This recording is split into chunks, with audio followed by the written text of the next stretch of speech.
Yo mga idol, kumusta? Mandrag mga sports TV nga pala. Ating pag-usapan, Barangay Ginebra, Mikey Williams. Nasa kupunan ng Barangay Ginebra na at Justin Brownlee. Kunin na nga ba bilang import sa SMB? Pero bago na nga yan, kung bago pa sa ating channel, huwag mong kalimutan mag-subscribe at i-click ang notification bell para like kang updated sa ating dito sa upload pa natin. So pagamat natalo nga ang kupunan ng Barangay Ginebra laban nga sa kupunan ng SMB, masasabing nanghihinayang pa nga ba itong si Coach Tim mga idol kung bakit gano'n na lang ang sinapit ng Barangay Ginebra laban nga sa SMB. Nagiging intense pa rin ang nagiging bakbakan ng Barangay Ginebra at SMB mga idol. Kumpiyansa pa rin itong si Coach Tim, mas matibay at makusay na ang nagiging defense ng Jinkings. SMB na rin ang nangunguna sa steam tanding sa Group B mga idol at pangalawa nga ang Ren Ocean Elasto Panthers at pangatlo ang kupunan ng Barangay Ginebra. Hindi na rin nalalayo sa steam tanding ang Barangay Ginebra.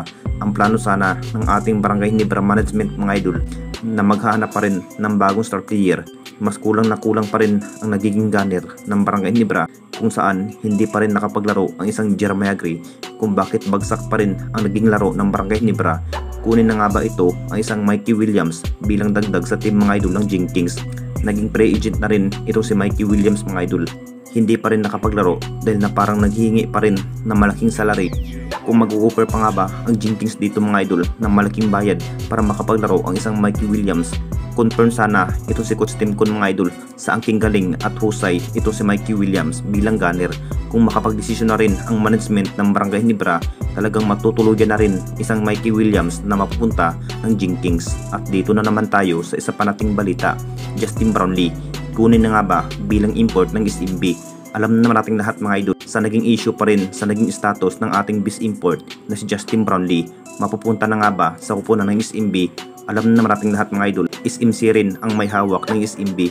Kung bakit ang plano rin ng SMC dito mga idol, napapalitan na nga ba itong SMB ng import at si Justin Brownlee pa nga ba ang bilang import ng Barangay Ginebra? Mas kung tutuusin, talagang mawala na nga ng balanse ang Barangay Ginebra kung kunin na nga ba itong si Justin Brownlee bilang import ng SMB. Dahil nakita naman nating lahat kung anong kayang gawin itong si Justin Brownlee sa upunan ng Barangay Ginebra. Big impact pa rin itong si Coach Tim Kun mga idol kung mapupunta ang isang Justin Brownlee sa kamay ng SMB, dahil malaking halaga na nga ito si Justin Brownlee at siya na nga ang nagiging buhay ng Jinkings mga idol.